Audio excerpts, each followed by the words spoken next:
It started with a text I almost ignored. "Hey, can you watch Harper for a few hours tonight?" My sister Leah was never one to ask for help unless she absolutely had to, and honestly, I was halfway through a rerun of a show I didn't even like. But something about the please at the end, capital P, full stop, felt off. So I texted back, "Sure." "What time?" By 6 p.m., Harper was dropped off with a bag of snacks, a coloring book, and her favorite stuffed rabbit whose name changed weekly. That day, it was Mr. Tibbles. She gave me a quick hug and trotted off to the living room like she owned the place. Leah looked tired. Not her usual tired mom tired, but hollow in the eyes, skin a shade paler. I opened my mouth to ask, but she cut me off with a smile that was trying too hard. "Back by 10, she said, kissed Harper's head, and disappeared down the steps like someone running late to a meeting they didn't want to attend. For the first hour, it was normal. We made microwave popcorn. Harper lectured me on the difference between flamingos and spoonbills, one of which she insisted was clearly a fraud, and then she asked if we could go play in the attic. I blinked. "The attic?" "Yeah," she said, like it was obvious. "Mommy said I'm not supposed to go there alone. But you're here." Now, here's the thing. You never want to be the adult who says, "No, your mom doesn't want us doing that," because that's a fast track to being labeled the boring uncle. But I also had zero desire to be featured in a local news story titled "Tragic Babysitting Mishap." Still, curiosity is a persuasive little devil. We climbed the creaky wooden steps, Harper ahead of me with the flashlight from my junk drawer like some tiny, fearless explorer. The attic door groaned open. I'd only been up there once, years ago, when Leah first moved in. Mostly dusty boxes, baby clothes, a rocking chair that looked haunted even when the lights were on. But this time, something was different. There was a small blanket spread out in the middle of the floor, with Harper's name scribbled in permanent marker on one corner. A pile of books, mostly old fairy tales, and a tin lunchbox sat beside it. She walked straight over and popped it open without hesitation. Inside were drawings. Dozens of them. Crayon sketch figures of a little girl standing next to two taller shapes. Always the same shapes. One with long hair. One with no face. "Who drew these?" I asked. She shrugged. "Me. But I don't remember doing it." I felt a small chill. "What do you mean?" Harper looked up at me, flashlight under her chin like she was about to tell a ghost story. "Sometimes I dream of a man who talks without a mouth. He brings me here, but only when I'm asleep." I swallowed. "Does your mom know about this?" She nodded solemnly. "I told her once. She said not to talk about it again." My stomach did a small somersault. I tried to keep my voice light. "Well, maybe no more attic trips, yeah? Let's head downstairs." But Harper didn't move. Instead, she reached into the bottom of the lunchbox and pulled out something I hadn't seen, a single Polaroid photo. It was old, faded. Two children standing outside what looked like a cabin in the woods. One of them was Harper, but the other kid wasn't. And on the back, in shaky handwriting, "Ask her about the girl before you." I stared at the photo, heart thudding. Harper, maybe 4 or 5, was unmistakable, same round cheeks, same cowlick over her left eyebrow, but the other girl, standing stiffly beside her in the picture, had a shadowed face. Like the camera hadn't captured her properly. Or maybe like she'd moved at the last second. It was hard to tell. "Who's this?" I asked, crouching next to her. Harper looked at it for a second, then shook her head. "I don't know. I think her name is June." "You think?" She nodded again, then added, "She lives in the mirror sometimes." "Okay." I smiled the way adults do when they're trying not to look unnerved. "All right, kiddo. Let's go watch something non-creepy and pretend this attic trip never happened." But Harper stood her ground. "We have to tell her." "Who?" She pointed to the picture. "June. I promised. She said you'd come." Every muscle in my body tensed. "She said I'd come?" "She said your voice sounds like the truth." What does that even mean? I'm not proud of this, but I grabbed the photo and folded it into my back pocket. "Downstairs. Now." Harper followed me silently, not upset, just observant. Like she knew I was the one freaking out, not her. I flicked on every light in the house, turned on a Disney movie, and tried to pretend we hadn't just opened the creepiest attic file in the world. At 9:47 p.m., Leah came back. She looked worse than when she left. Her eyes jumped from Harper to me to the TV like she just walked into a room she forgot existed. "Everything okay?" "Yeah," I said, too quickly. Harper ran over and hugged her waist. I showed him the attic. Leah froze. "You what?" Her voice wasn't loud, but it was sharp, like a wire pulled too tight. I stepped in, tried to defuse the tension. It was nothing. Just a blanket, some toys, and a weird photo. That was a mistake. Leah's face went pale. "What photo?" I pulled it from my pocket. She didn't even touch it, just stared at it for a long moment before whispering. She kept it. "She?" I asked. Leah exhaled shakily. There was another girl. When Harper was 3, we fostered, just for a few months. A trial, the agency said. Her name was June. My mouth went dry. Leah continued, almost mechanically. She was sweet, quiet, drew a lot, but she had night terrors. Talked about people watching her. Said the mirrors made noise when no one else could hear. Then one night she just disappeared. Window still locked. No signs of anyone coming in or out. I could barely get the words out. What did the police say? Leah looked at me with eyes that had seen too much. They said I must have fallen asleep. That maybe I didn't check the doors properly. That maybe I was under too much stress. But I never stopped looking. Why didn't you tell me? Because I thought I imagined most of it, she said, tears forming. And then Harper started drawing her. Said she had a friend in her dreams. I told her it was just a story. Just her imagination. Because if I believed it was more, I'd break. Harper was lying on the floor now, tracing shapes into the carpet with her finger. What's she doing? I asked. Leah wiped her eyes and whispered, that's what June used to do. Before she disappeared. My pulse spiked. So what do we do now? Leah didn't answer right away. Then she said, you stay tonight. Just in case. Just in case of what? And then, for the first time since I'd known her, my older sister looked genuinely scared. In case she comes back. I didn't sleep much that night. Leah set up a makeshift bed for me on the couch, but I kept the hallway light on and every door open. Harper had fallen asleep hours ago, peacefully, like none of this weighed on her. Like none of it had happened. But I couldn't stop thinking about what Leah said about June, the drawings, the missing girl. Around 2 a.m., I heard the floorboards creak. Not the kind of random house-settling creak, either. The kind that says, someone is walking. I sat up slowly. Silence followed. Then, another creak, this time from upstairs. I moved quietly, tiptoeing toward the staircase, every instinct in me screaming that this was a bad idea.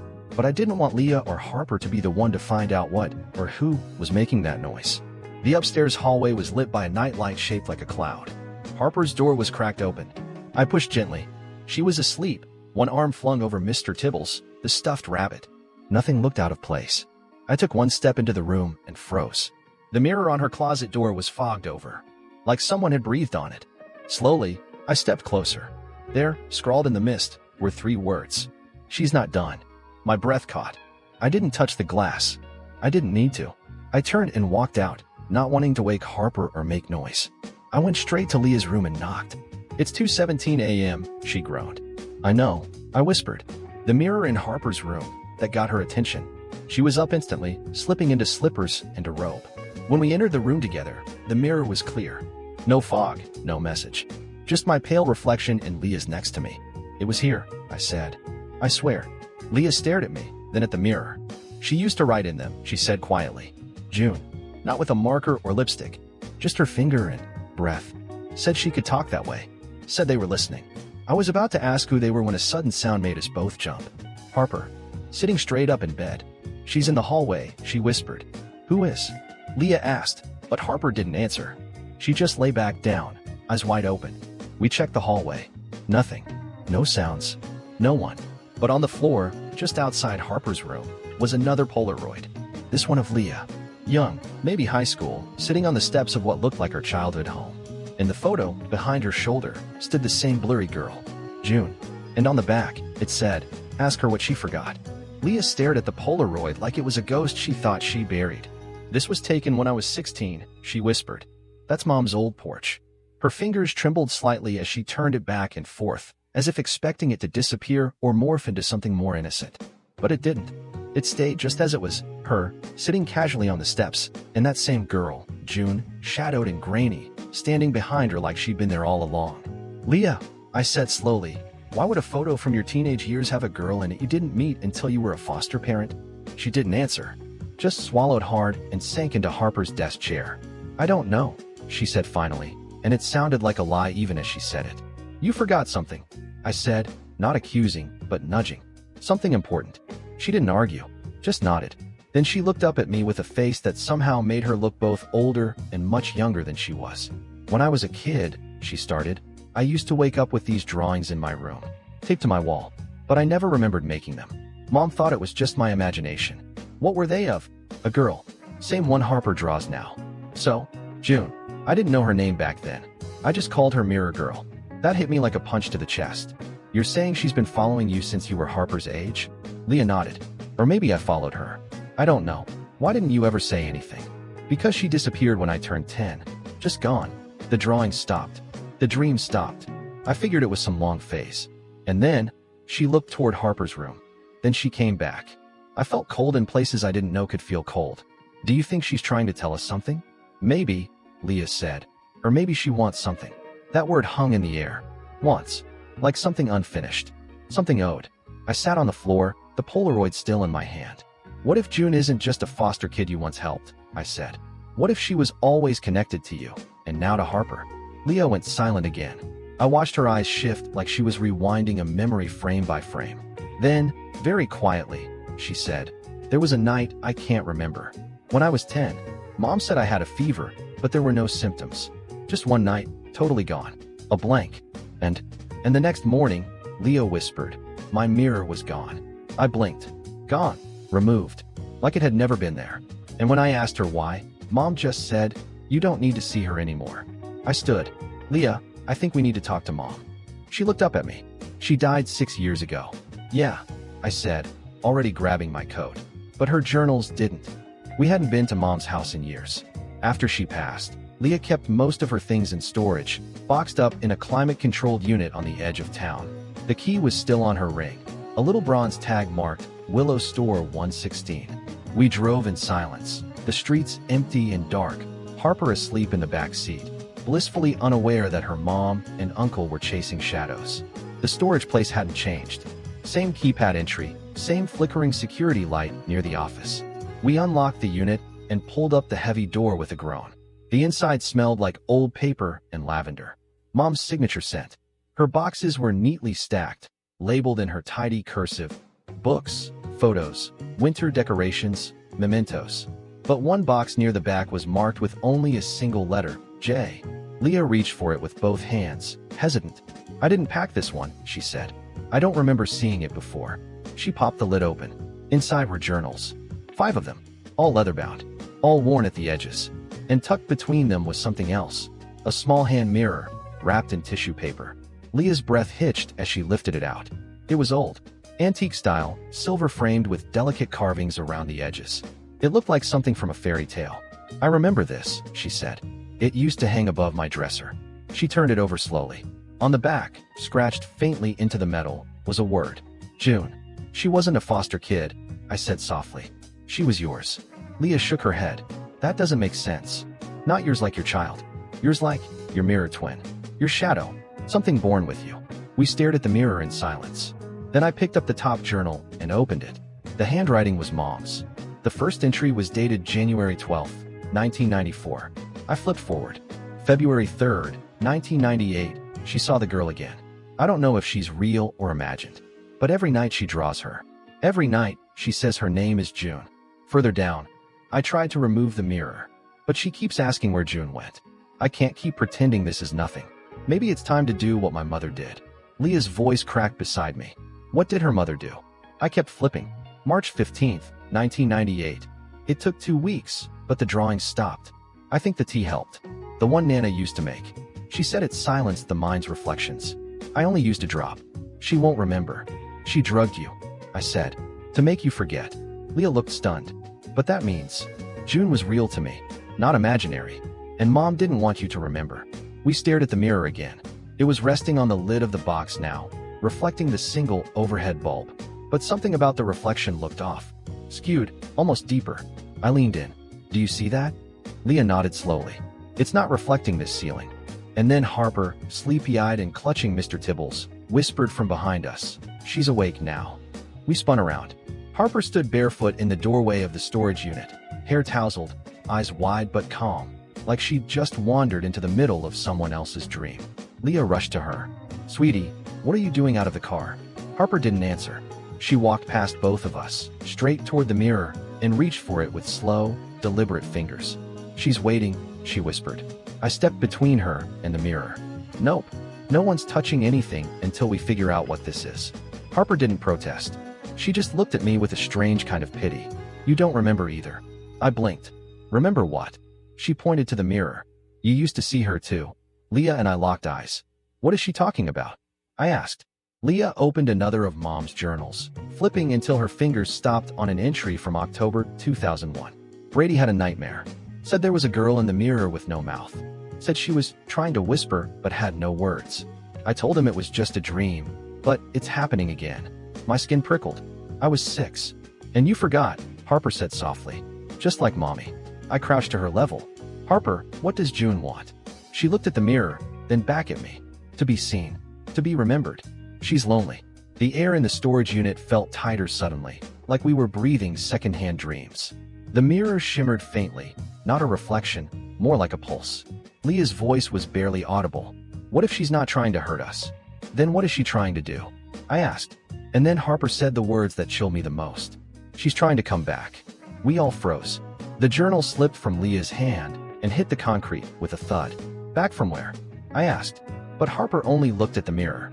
I grabbed an old towel from one of the boxes and threw it over the glass. The shimmer stopped instantly. We're done here, I said. We're not bringing this into your house. Not until we understand what it is. Leah nodded, clearly shaken. We'll read everything. Every journal. Every entry. We'll figure it out. We packed the box back up, mirror and all, and drove home in silence. Back at Leah's place, Harper curled up on the couch and fell asleep almost instantly, like a switch had been flipped. Leah and I stayed up into the early hours reading every journal, trying to connect the dots. What we found wasn't clear-cut. It was fragments. Mentions of Nana's old rituals, whispered references to mirror dwellers, and one phrase that came up 3 separate times. The tether must be chosen. We stared at those words for a long time. What if that's what she's doing? I said. Choosing. Leah didn't answer. Her eyes were on Harper, sleeping peacefully under a blanket. And what happens when the tether is chosen? I didn't want to ask, but then Leah said something I hadn't considered. What if it's not about Harper? I looked at her. Then who? And she just stared at me for a long, breathless moment. What if it's you? The silence that followed felt louder than any scream. Me? I said, blinking like maybe I'd misheard her. Leah looked almost relieved that I'd said it out loud. Brady, think about it. You saw her first. Mom wrote it down, October 2001. That was years before I took in June. Years before Harper was even born. But I was a kid. Kids imagine stuff all the time.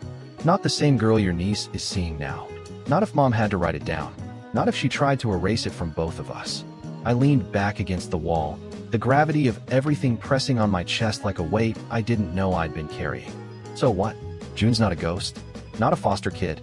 Then what is she? Leah shook her head slowly. She might be all of those things. Or none. But I think she's part of us. Something passed down. And maybe, just maybe, she's trying to finish something that started with Mom. Or Nana. The tether must be chosen, I repeated. Maybe it was me back then. And I forgot. And now she's come back for a do-over. Or she's moving on to Harper, Leah said. Because you didn't finish whatever she wanted the first time. I glanced at Harper, still asleep on the couch. Her stuffed rabbit clutched tightly to her chest. We need answers, I said. And I think the only person who left any kind of trail is Nana. Leah nodded. There are some boxes in the garage, stuff we inherited when she died. I never opened most of them. We went outside, our breath clouding in the cool night air, and pulled down dusty bins marked with masking tape. Nana's room, books, old stuff. Don't throw out. The third bin was the jackpot. Inside was a cracked leather notebook with pressed flowers between some of the pages and a title embossed faintly on the cover, Reflections and Reversals. She kept a journal, Leah said, voice tight. Of course she did. We opened it carefully, turning pages yellowed with age. It read like a mix between memoir and spellbook. Entries about mirror rituals, dreams that weren't dreams, and something she called the Echo Twin. One page in particular stopped us both cold. It had a drawing. A child standing in front of a mirror, but the reflection was reaching out, its fingers extended like it was about to touch the real child's cheek. Beneath it, in sharp black ink, once touched, the tether is seated. The twin grows in silence. Only through witness can it be undone. This is what she meant, I said. It's not just about seeing her. It's about someone acknowledging her. Leah flipped the page. There was a name. Not June. Something older. Juneva. That's not a name, I muttered. That's a warning. But the line underneath made my stomach twist into a knot. If the first tether fails, the next is chosen by blood. She's here for Harper, Leah said. Unless you take her back. We sat there, side by side, no idea what that meant or what it would cost. But we both knew something had to happen. Something had to change. Then we heard it, a soft humming, coming from the living room. Not a song, but a tone. High, fragile, continuous. Leah and I looked at each other, then ran. Harper was standing in front of the hallway mirror. Her eyes wide, her lips still. And the humming? It was coming from the reflection. I moved first. I didn't think. I didn't plan. I just stepped between Harper and the mirror, blocking her view and breaking the connection, if that's what it even was. The humming stopped instantly, like someone had hit mute. "Harper," I said, kneeling down. "Hey, it's okay. Look at me." Her eyes slowly tracked down from the mirror to my face. "She was trying to come through," she whispered. "She's close." Leah pulled her into a hug, holding her so tightly I thought she might disappear into her arms. "No more mirrors," she whispered. "No more tonight." We covered every mirror in the house with towels and sheets, bathrooms, bedrooms, even the one in Leah's compact in her purse. It was like prepping for a storm we couldn't see but knew was coming. When we were done, Leah and Harper curled up in the guest room, the only place without any reflective surfaces. I stayed up in the kitchen with the journal, flipping back through Nana's notes. One passage caught my eye. "If the tether fails, the shadow lingers. Starved, it wanders. Mirror to mirror, bloodline to bloodline." I whispered the words aloud, and they didn't sound like folklore. They sounded like a curse. At 3:11 a.m., I heard it again. The humming. Not loud. Not from a speaker or a voice. It was vibrating. A low pulse in the walls, the air, my teeth. I grabbed my phone and used its front-facing camera to scan the room. Nothing. Then, as I passed over the microwave, its door-reflective stainless steel, I saw her. Not in the reflection. In the camera. A girl, just behind me, blurry and flickering like bad reception. I spun around. Nothing. Camera back up. She was gone. I walked straight to the covered mirror in the hallway, ripped the sheet off, and stared at my own reflection. "Enough," I said aloud, my voice echoing more than it should have in that quiet. "If this is about me, then take me. Not Harper." My reflection blinked. I didn't. I stumbled back, heart in my throat. And then, a whisper, not out loud, not in my ears, but in my mind. "You forgot." The room tilted slightly. I grabbed the edge of the console table for balance. "What did I forget?" I asked the mirror. Silence. Then, "You chose once. You must choose again." I didn't remember choosing anything. I was 6. What kind of choice could I have made? But the mirror pulsed again, faintly. And suddenly, I did remember. A night when I woke up crying, screaming about a girl with no face. Mom holding me, whispering that it was just a dream. And then tea. Warm. Bitter. Something she said would make the bad dreams go away. But the next day, I couldn't remember anything. "She did it to me, too," I said aloud. "She made me forget." A memory flickered, faint and disjointed. Me standing in front of the bathroom mirror, the reflection smiling before I did. And then darkness. Like a film reel cut too early. I backed away from the mirror and sat down on the stairs. It wasn't just Harper. It wasn't just Leah. Geneva had been with us for generations. Waiting. Watching. And now, it seemed, she wanted closure. Or company. And maybe those were the same thing. I looked down at my hands, still trembling. If I was the original tether, then maybe I was the only one who could end it. But I had no idea how. I closed Nana's journal and opened Mom's again, flipping to the final entry. And that's where I saw it. One line. Circled. Starred. To break the bond, the tether must remember willingly. I whispered the words once. Then twice. Then I said them to the mirror. "I remember." And then the mirror cracked, without shattering. The sound was soft, like ice cracking on a frozen lake, but it echoed through the hallway with a weight that didn't match its volume. A single line had formed down the center of the mirror, clean and thin, like a hairline fracture in time itself. I stared at it, heart thudding, waiting for something, anything, to happen. But nothing did. The mirror held its form, only now divided by that delicate split, as if acknowledging that something had shifted, that a line had been drawn. I didn't know if that meant I'd succeeded or invited something worse. Behind me, Leah stepped into the hallway, rubbing her eyes. "You said something," she murmured. "I heard you from the room." I nodded slowly. "The journal said I had to remember willingly. I think that's what this was about all along. Not exercising her. Recognizing her." "So that's it?" she asked. "It's over." "I don't know." My voice sounded smaller than I meant it to. But I think the forgetting is what made her angry. Lonely. Stuck. Leah stepped beside me, staring at the crack. "You really saw her again?" "In the camera. Not in the glass." I paused. She didn't look scary. Just sad. Leah reached forward, lightly touched the split surface. "What happens now?" she asked. And that's when Harper called from the guest room. "Uncle Brady?" We both turned, rushing toward her voice. She was sitting up, blinking slowly, her stuffed rabbit clutched loosely in one hand. I had the dream again, she said. But it was different. Different how? Leah asked gently, brushing Harper's hair from her forehead. She wasn't trying to come out, Harper whispered. She just stood there, on the other side of the glass. And she smiled. I exhaled slowly, a knot in my chest beginning to loosen. Maybe that was it. Maybe the mirror cracked not because we were breaking her hold, but because we'd finally seen her. Given her what she'd been asking for all along. Acknowledgement. A name. A place in the story. We stayed up until sunrise that night. Harper fell back asleep peacefully. Leah and I talked until the light outside turned from gray to gold. We didn't make promises to never speak of it again. We didn't need to. We just understood. The next morning, I packed the journals, the cracked mirror, and the old photo into a box. Sealed it tight. Taped a label on it. Keep. Remember. Because some stories aren't meant to be solved. Just remembered. Life didn't go back to normal, but it settled. The way dust settles after a storm. Quietly, and in places you don't expect. Harper stopped mentioning the mirror girl, and the drawings faded back into rainbows and cats with way too many toes. Leah painted over the attic walls, locked the door, and told Harper it was off limits again, but this time with a softness that didn't carry fear, just protection. As for me, I kept the box in my closet, tucked high on a shelf. Some nights I'd pull it down and read pieces of Nana's journal, tracing the lines she wrote so long ago. Not because I was looking for more answers, but because I didn't want to forget again. Forgetting had a cost. We'd all paid it. One Saturday, a few weeks later, Harper and I sat on the porch painting rocks with googly eyes and glitter glue.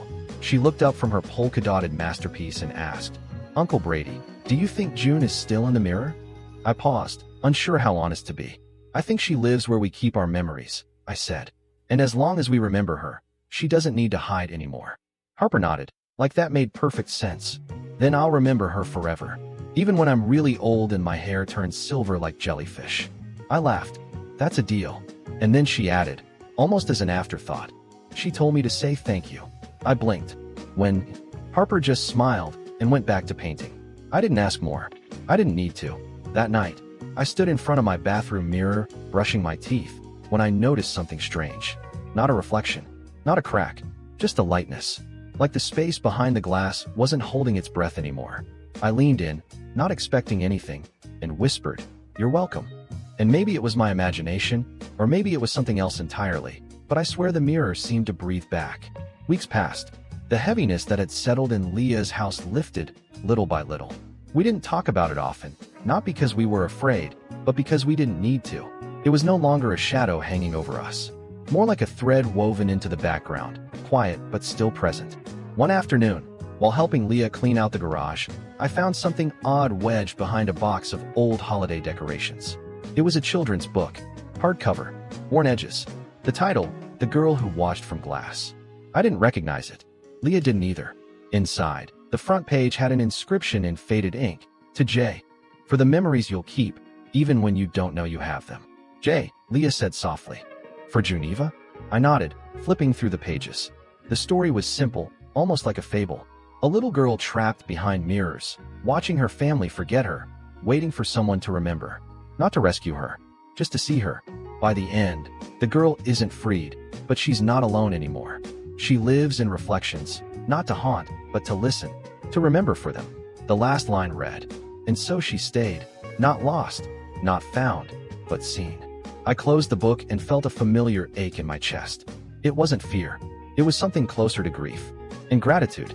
Where did this even come from? Leah whispered. "I don't know," I said, "but I think it was meant to be found now. Not before." She ran her fingers over the cover, then smiled. "Let's keep it on the shelf, in case Harper ever wants to read it." That night, I dreamed of mirrors, but they didn't hum, or crack, or shimmer with shadows. They were still, clear, reflecting the world as it was. And in one, I saw her, Geneva, no longer blurry, no longer strange, just a girl in a soft dress, standing in a sunlit room, watching the world move on.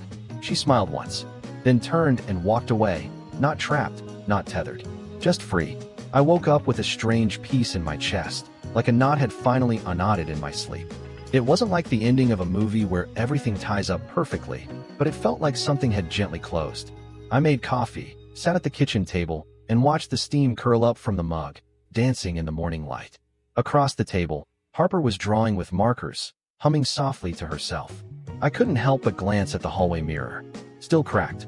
Still there. But different now. Quieter. Later that afternoon, Leah and I boxed up the journals one last time. We didn't destroy them. We didn't bury them. We simply labeled the box Family History. Because that's what it was. Not a ghost story. Not a curse. Just a strange, tangled inheritance. That night, as I drove home, the sky turned that deep navy blue that makes headlights feel warmer. I caught my reflection in the rearview mirror. Just me. No whispers. No flickers. Just a man carrying a memory. And maybe that's all she wanted. For someone to carry her memory, so she didn't have to do it alone.